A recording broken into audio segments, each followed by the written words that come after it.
안녕하세요. NCS 기술능력 부분 김정숙입니다. 이번 시간에는 기술능력 부분 연습 문제를 통해서 기술능력 부분의 주요 문제를 한번 살펴보도록 하겠습니다. 먼저 1번 문제 보시겠는데요.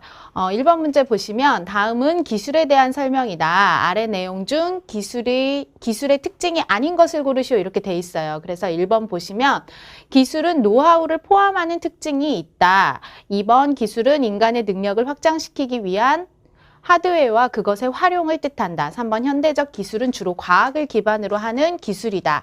4번 노하우는 이론적인 지식으로 과학적인 탐구에 의해 얻어진다. 이렇게 돼 있어요. 특징이 아닌 것을 보기를 보시면서 찾으셨나요?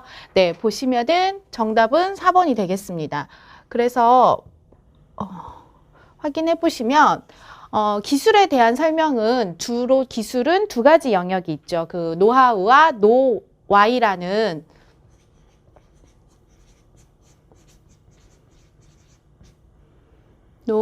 부분 두 가지로 설명이 될 수 있는데 다른 거는 다 맞게 돼 있는데 여기 이론적인 지식으로 과학적인 탐구에 얻어지는 거는 노하우에 관한 게 아니라 노아이에 관한 거 되겠죠. 그리고 노하우에 관해서 한번 생각을 해보면 경험적이고 반복적인 행위에 의해 얻어지는 거. 그래서 이 노아의 이론적인 지식은 그냥 무슨 지식 책을 통해서나 다른 미디어를 통해서도 우리가 획득이 가능하지만 노하우 같은 경우에는 경험적이고 반복적인 것이기 때문에 쉽게 획득이 그냥 공부를 한다고 해서 되는 건 아니죠. 그래서 1번 같은 경우에는 기술에 대한 설명에서 노아이와 노하우가 있는데 여기에서 옳지 않은 것, 특징이 아닌 것은 4번이 정답이 되겠습니다.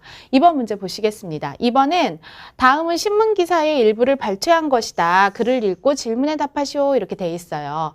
A씨는 고졸의 학력에도 불구하고 끊임없는 노력과 열정으로 해당 공업 분야의 여러 국가기술 자격증을 보유하였으며 외국어에도 관심이 많아 영어와 중국어, 일본어를 유창하게 구사할 수 있어 업계에서 최고의 명장으로 인정받고 있다. A씨는 기술에 대한 끊임없는 노력과 열정으로 자신의 분야에서 최고의 자리에 오르게 된 사람이다.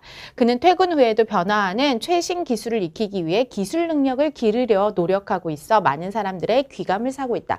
기술 능력을 기르려 노력하고 있다고 했어요. 위 글의 A씨는 기술 능력이 뛰어난 사람으로 인정받고 있다. 다음 중 기술 능력이 뛰어난 사람이 보유해야 하는 능력이 아닌 것을 고르시오 그랬어요. 그 기술 능력이 뛰어난 사람이 보유해야 할 것을 지금 확인해 보라는 얘기가 되겠죠. 그래서 보시면 1번 실질적 해결을 필요로 하는 문제를 인식한다. 실질적 해결을 필요로 하는 문제를 인식하는 게 맞겠죠. 그다음에 두 번째 보시면 인식된 문제 해결을 위하여 다양한 해결책을 개발하고 평가한다. 이것도 옳은 말이 되겠죠. 세 번째로 주어진 상황 속에서 풍부한 자원을 가지고 일한다. 4번 기술의 해결에 대한 효용성을 평가한다. 지금 능력이 뛰어나는 사람이 보유한 능력이 아닌 거는 3번이 되겠죠. 그러니까 우리가 풍부한 자원을 가지고 일을 하면은 기술 능력이 그리 뛰어나지 않아도 일을 해결할 수 있겠는데 보통 기술 능력이 뛰어난 사람들의 특징을 보면은 주어진 환경 속에서 그리고 제한된 자원을 가지고 일하는 것이 특징이라고 할 수 있겠습니다. 다음 문제는 4번 문제를 보실게요.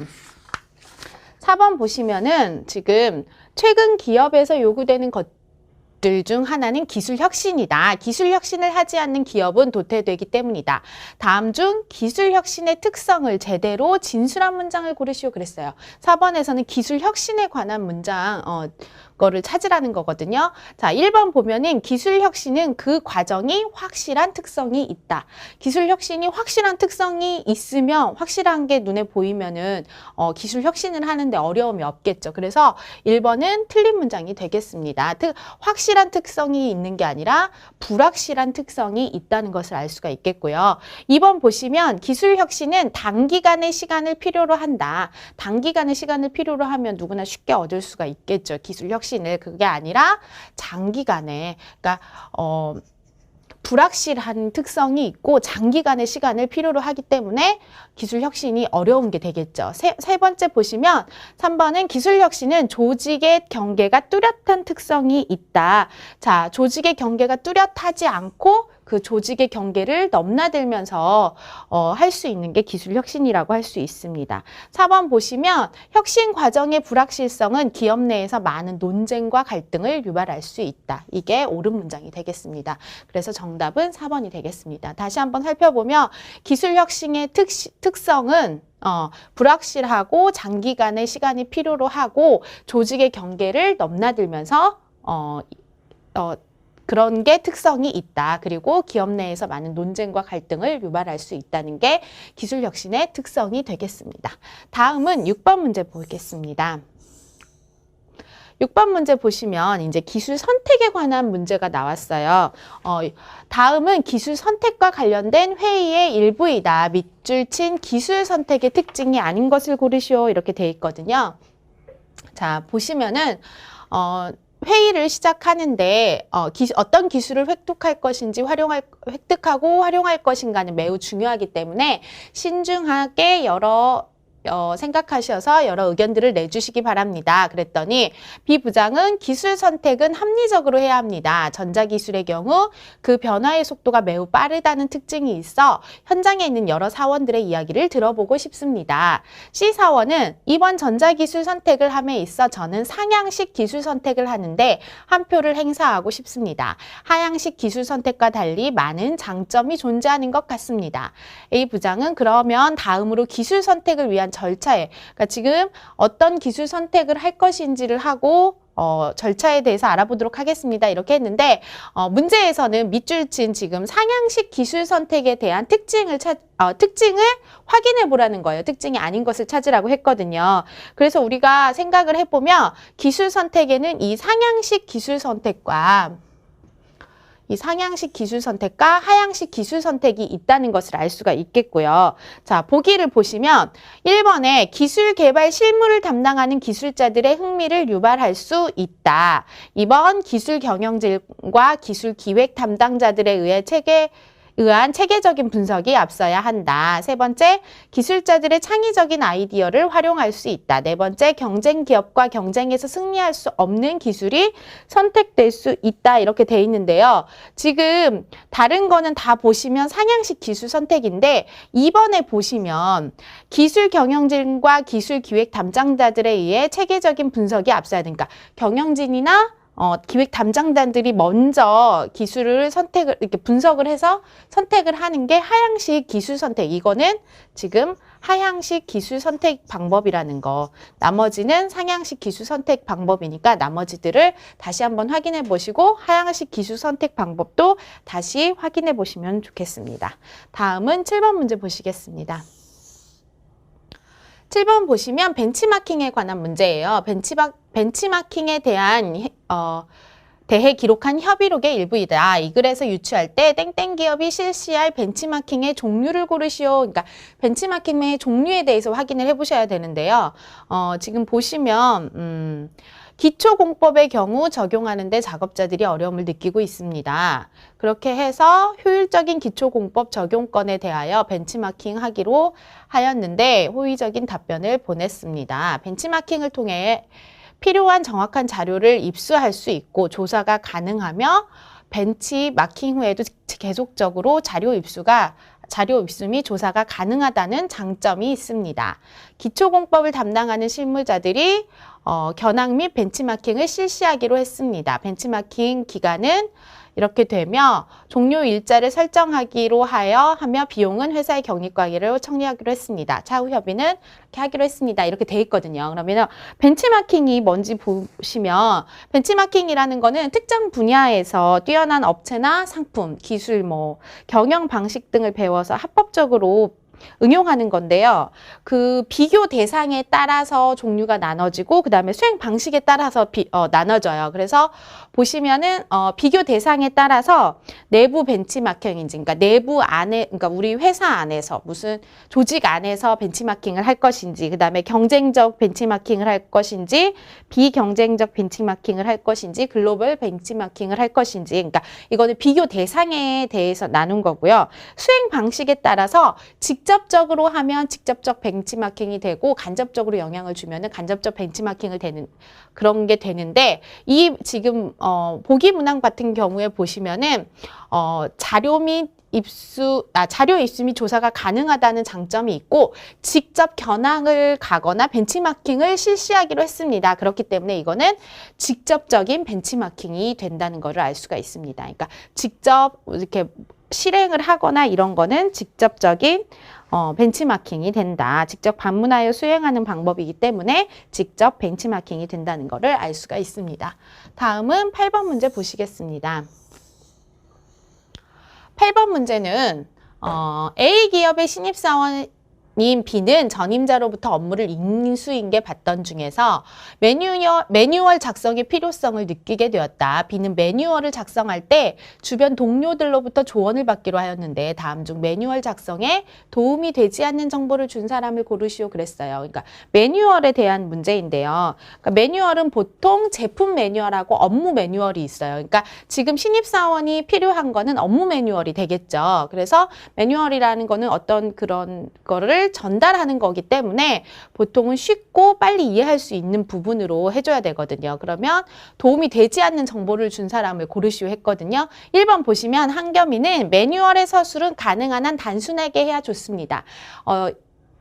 다른 사람이 이해가 쉽게 하기 위해서는 다 가능한 한 단순하게 해야 되는 게 옳겠죠. 그래서 한겸이는 맞는 말을 했고요. 지성이는 매뉴얼은 사용자가 필요한 정보를 빨리 찾기 쉽도록 구성해야 합니다. 이것도 옳은 문장이 되겠죠. 빨리 쉽게 찾을 수 있도록 해야 되니까요. 세 번째로 매뉴얼 내용을 서술할 때는 애매모호한 단어의 사용을 지양해야 합니다. 애매모호한 단어보다는 쉽고 간단한 단어를 사용하는 게 더 이해가 빠른 단어를 사용하는 것이 좋을 것 같습니다. 그래서 3번도 옳은 문장이고요.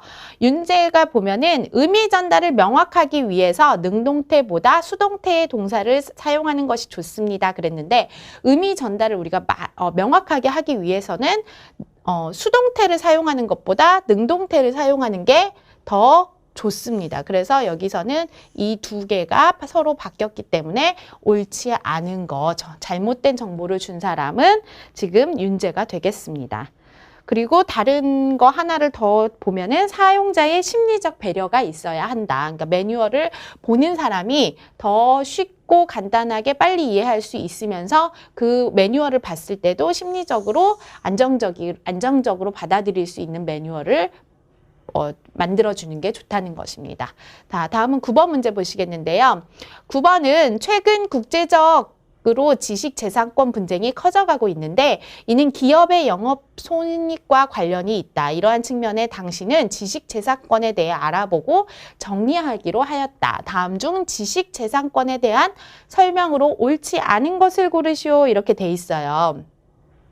자, 1번 보시면 지금 9번 문제는 지식재산권에 관한 문제거든요. 그러니까 우리가 지식도 재산권이 있다. 그러니까 무슨 특허 신청을 하거나 이런 게 다 지식재산권과 관련이 있는 거잖아요.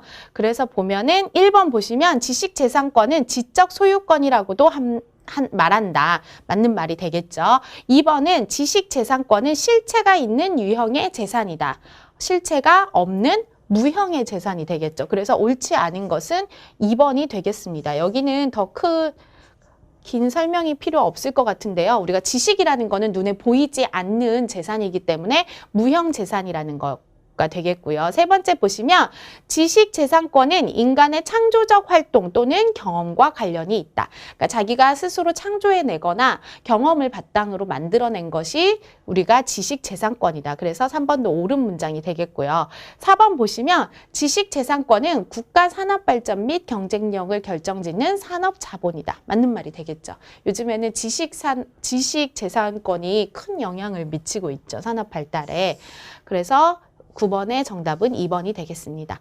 10번 보시면 기술은 이해하는 것으로 끝나지 않고 실제로 적용하는 것도 중요하다. 기술을 적용할 때에는 많은 사항들을 고려해야 하는데 기술을 적용할 때 고려할 사항이 아닌 것을 고르시오 그랬어요. 지금 기술을 이번에는 적용하는데 고려할 사항이 아닌 것을 고르라고 했는데 확인을 해볼게요. 보면은 기술 적용에 따른 비용이 많이 드는지 확인해 보아야 한다. 맞는 문장이 되겠죠. 우리가 기술을 적용하는데 얻는 것보다 많은 비용이 든다고 하면 그 기술은 그렇게 좋은 기술이 아니라고 할 수 있잖아요. 그러니까 비용이 많이 드는지 확인을 해봐야 되고 기술의 수명 주기에 대해 알아보아야 한다. 그 수명 주기가 너무 길거나 또 너무 짧으면 그것도 문제가 될 수 있으니까 수명 주기에 대해서도 알아봐야 하고요.